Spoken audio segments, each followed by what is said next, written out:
Assalamualaikum warahmatullahi wabarakatuh.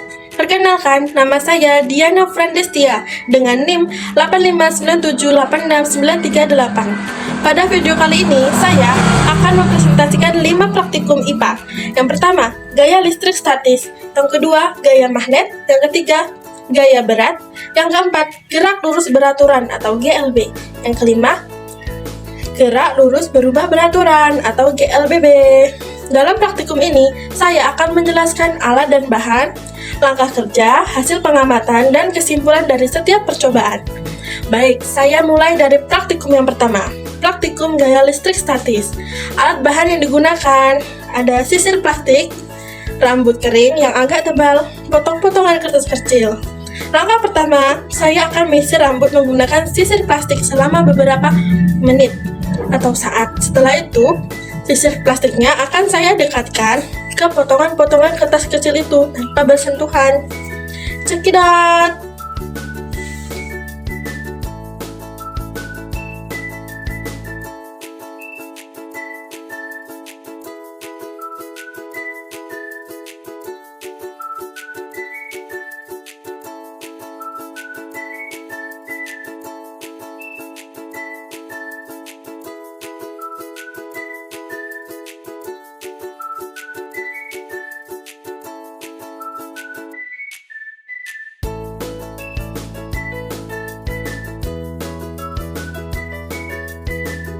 Hasil pengamatannya, potongan-potongan kertasnya ini bergerak dan menempel pada sisir. Hal ini terjadi karena gesekan antara rambut dan sisir plastik menghasilkan listrik statis. Muatan listrik pada sisir kemudian menarik potongan kertas yang ringan. Jadi, gaya listrik statis dapat menarik benda-benda ringan tanpa bersentuhan secara langsung. Oke, selanjutnya praktikum kedua ada gaya magnet. Alat dan bahan yang digunakan yaitu terutama ada magnet, terus ada jarum jahit, ada aluminium, ada seng, ada benang, ada potongan plastik, potongan kertas, ada statif dan isolasi. Nah, langkahnya saya akan mendekatkan magnet ke setiap bahan, kemudian mengamatinya apakah benda tersebut tertarik atau tidak tertarik oleh magnet. Nih, yang pertama kita tes jarum dulu. Nah, jarumnya tertarik teman-teman, tertarik oleh magnet. Terus aluminium. Aluminiumnya tidak tertarik oleh magnet. Sengnya cukup kuat menarik. Tuh, tertarik dia. Ini ada benang. Benang tidak tertarik. Ada plastik. Plastik tidak tertarik. Kertas tidak tertarik oleh magnet. Ada statif juga tidak tertarik. Isolasi juga tidak tertarik. Nah, dari hasil pengamatannya, jarum jahit dan seng yang tertarik oleh magnet, sedangkan aluminium, benang, plastik, kertas, statis, dan isolasi tidak tertarik oleh magnet. Hal ini menunjukkan bahwa tidak semua benda dapat ditarik oleh magnet. Benda tertentu saja yang mengandung logam dapat tertarik oleh gaya magnet. Jadi, kesimpulannya, magnet dapat menarik benda-benda tertentu seperti jarum jahit dan seng, sedangkan benda lain seperti plastik, kertas, benang tidak dapat ditarik oleh magnet. Bye. Lanjut ke praktikum yang ketiga. Baik, kali ini kita akan praktikum ketiga yaitu gaya berat. Praktikum ketiga ini, alat dan bahannya ada karet gelang, terus penggaris, statif. Nah, ini ada beratnya, ada 20 gram, ada 40 gram, ada 50 gram, dan 70 gram. Ini saya menggunakan dari beras.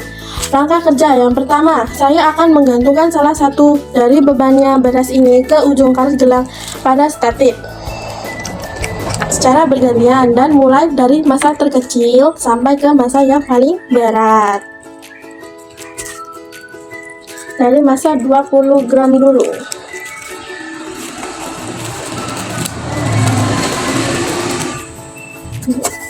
Karetnya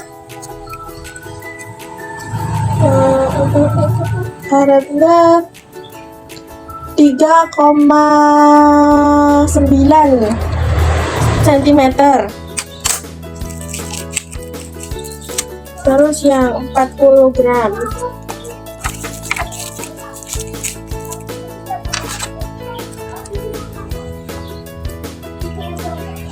karetnya 43 cm pemanjang. Terus yang 50 gram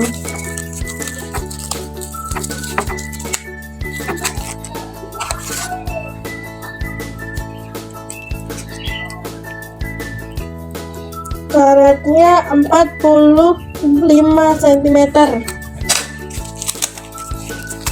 Terus yang 70 gram yang paling berat, berapa ya kira-kira panjang talinya?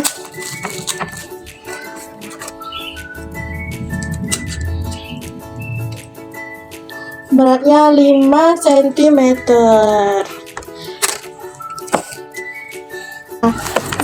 Nah, jadi semakin besar massa atau berat yang digantungkan, maka semakin panjang pula tali karet bilangnya itu turun ke bawah. Jadi semakin besar massanya atau berat bendanya, maka semakin besar pula gaya berat yang bekerja, sehingga pertambahan panjangnya karet gelang ini semakin panjang, semakin besar. Itu dia dari praktikum ketiga. Kita lanjut ke praktikum keempat. Oke, baik. Sekarang kita ke uji praktikum yang keempat, yaitu gerak lurus beraturan atau GLB. Apa sih itu GLB? GLB itu gerak benda pada lintasan lurus dengan kecepatan tetap, sehingga jarak yang ditempuh setiap satuan waktu itu selalu sama. Alat dan bahan yang digunakan. Ini ada katrol gantung. Saya menggunakan tripod yang alat sederhana. Ada stopwatch HP, ada penggaris, ada statif, ada beban, dan benang kasur. Langkahnya, pertama, saya merakit alat dan bahan sesuai dengan petunjuk percobaan menggunakan alat sederhana yang saya punya. Kemudian mengatur agar bebannya pembatasnya sama dengan beban titik A. Selanjutnya, saya mengukur panjang lintasan BC-nya, itu 25 cm. Saya menggunakan penggaris dan mencatat waktu yang diperlukan. Titik bergerak BC-nya yang berbeda-beda. Titik A, B itu tetap, titik BC-nya berbeda-beda. Oke, sekarang kita uji percobaannya.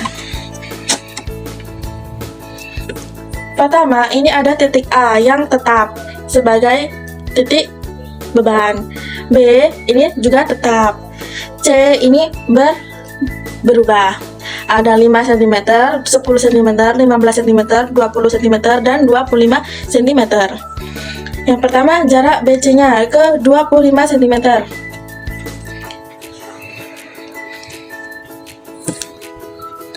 (46 detik). Selanjutnya, jarak BC-nya itu 20 cm.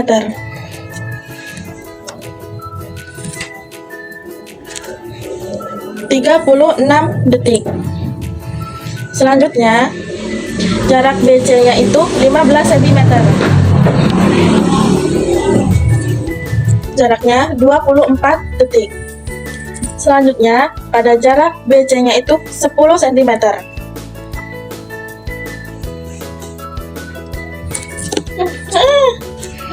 Kita ulangin.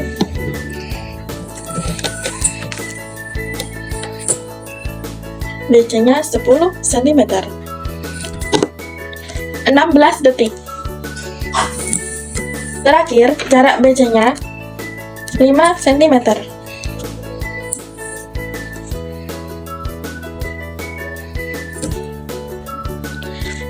15 detik. Oke. Nah, dari percobaan yang kita lakukan sebanyak 5 kali dengan jarak BC yang berbeda-beda, sedangkan titik A dan titik B-nya tetap, maka Hasil pengamatannya menunjukkan bahwa semakin jauh jarak yang ditempuh, maka waktu yang diperlukan juga semakin besar secara teratur. Nah, hal ini menunjukkan bahwa bendanya bergerak dengan kecepatan tetap. Jadi, gerak lurus beraturan ini, gerak benda pada lintasan lurus dengan kecepatan tetap dan percepatan 0.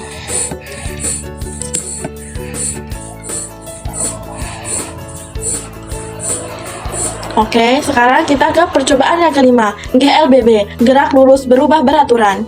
Apa sih itu GLBB?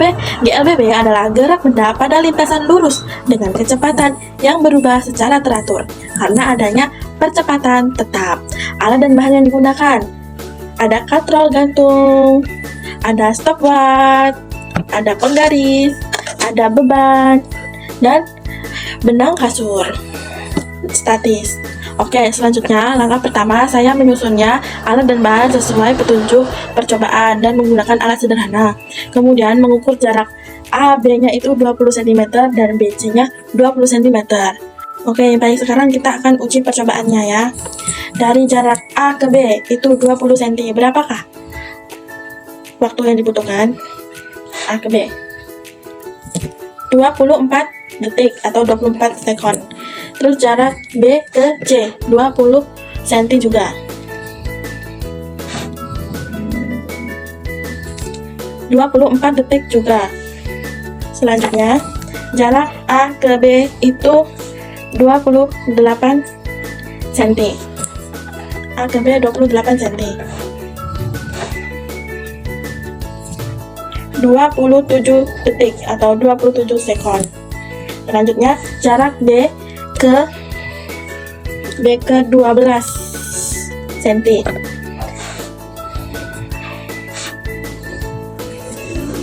30 sekon. Selanjutnya, jarak A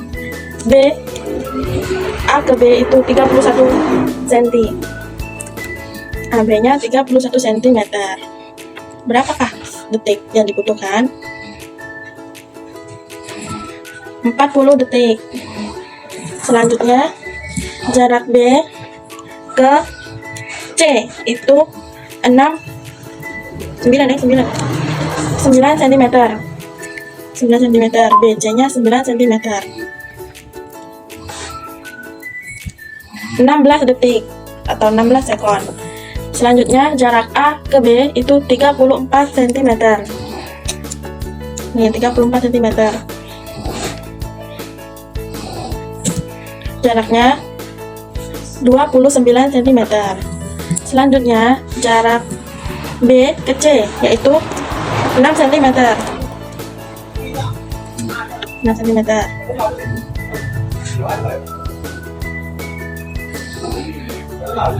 12 detik. Selanjutnya, jarak A ke B nya itu 37 detik.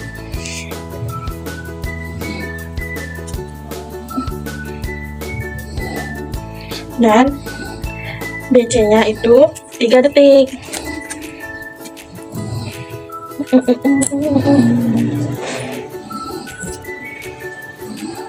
(32 detik). Jarak A ke B 37. Selanjutnya, jarak B ke 3 cm. Berapa? 2 detik. Oke, dari percobaan ini, hasil pengamatan ini bahwa gerak benda mengalami perubahan kecepatan secara teratur, sehingga benda mengalami percepatan. Jadi, gerak lurus berubah beraturan ini, gerak benda pada lintasan lurus dengan percepatan tetap, sehingga kecepatan bendanya selalu berubah secara teratur. Baik, demikian praktikum IPA di SD saya ini tentang 5 praktikum. Mohon maaf apabila ada kekurangan dari video pengambilan praktikum saya ini, dan saya membuatnya dengan alat sederhana. Baik, saya ucapkan wabillahi taufiq wal hidayah. Wassalamualaikum warahmatullahi wabarakatuh. Bye.